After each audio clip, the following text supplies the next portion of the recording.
গত শুক্রবার রাত্রি 12টার সময় ঘাটাল হাসপাতাল থেকে মেদিনীপুর হাসপাতালে রোগী নিয়ে যাওয়ার পথে কেশপুর ব্লকের আমড়াকুচির কাছে অ্যাম্বুলেন্সের সঙ্গে লরির মুখোমুখি সংঘর্ষ হয়। মৃত্যু হয় 6 জনের।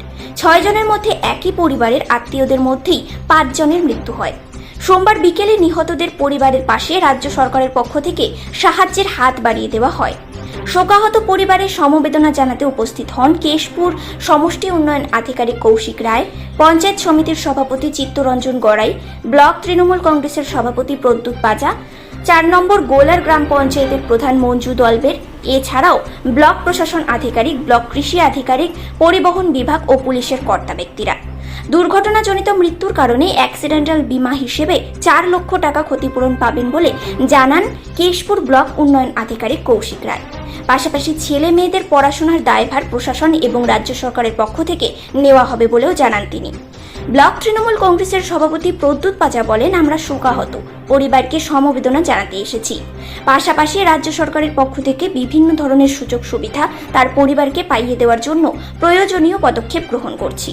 সেই সঙ্গে পরিবারের যে কোনো সমস্যায় পাশে রয়েছি আমরা। শোকাহত পরিবারের মৃতর ভাই সঞ্জয় ভূঁইয়া বলেন, রাজ্য সরকারের পক্ষ থেকে আমাদেরকে আর্থিক সহযোগিতার হাত বাড়িয়ে দেওয়া হয়েছে। পাশাপাশি ওনারা আমাদের বিভিন্ন ধরনের সাহায্য করবেন বলে আশ্বাস দিয়েছেন।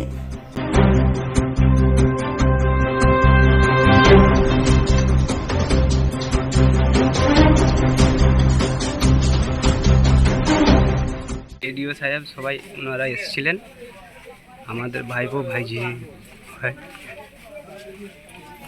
সরকারের পক্ষ থেকে কি আশ্বাস দেওয়া হলো? ওনারা বললেন যে 2-4 লাখ টাকা যেটা পাওয়ার আছে সেটা দিল, ফর্ম দিল, আর সব পাশে থাকার জন্য আশ্বাস দিলেন, যাতে পড়াশোনা বা সব দিক দিয়ে ফ্যাসিলিটি পাই সে সুযোগ সুবিধা করে দেবেন ওনারা, সেটাই বললেন। আপনার নাম? সঞ্জয় ভূঁইয়া। সরকারের পক্ষ থেকে আমরা পরিবারের পাশে থাকার আশ্বাস দিয়েছি এবং সরকারি যে পরিষেবাটা দুর্ঘটনাজনিত যে সমস্ত বিমা আছে সেই বিমা যাতে পায়, কৃষক বন্ধুর মাধ্যম দিয়ে যাতে মুখ্যমন্ত্রীর দেয়া যে প্রকল্পে 2 লক্ষ টাকা সহযোগিতা যাতে পায়, এবং ট্রান্সপোর্ট ডিপার্টমেন্ট থেকে এসছে, যেহেতু রোড অ্যাক্সিডেন্টে মারা গেছে, সেই ট্রান্সপোর্ট ডিপার্টমেন্ট থেকে যে সহযোগিতা আছে রাজ্য সরকারের মাননীয় মুখ্যমন্ত্রীর অনুপ্রেরণায় যে সমস্ত প্রকল্পগুলোর সব রকম সুযোগ সুবিধে পায়, তার জন্য বিডিও সাহেব আছেন, পঞ্চায়েত সমিতির সভাপতি, জনস্বাস্থ্যের কর্মাধ্যক্ষ থেকে শুরু করে কৃষি কর্মাধ্যক্ষ, এডিও সাহেব, পুলিশ প্রশাসন এবং আমরা সর্বস্তরের সহযোগিতা করব এই আশ্বাস দিয়েছি, পরিবারের পাশে থাকব।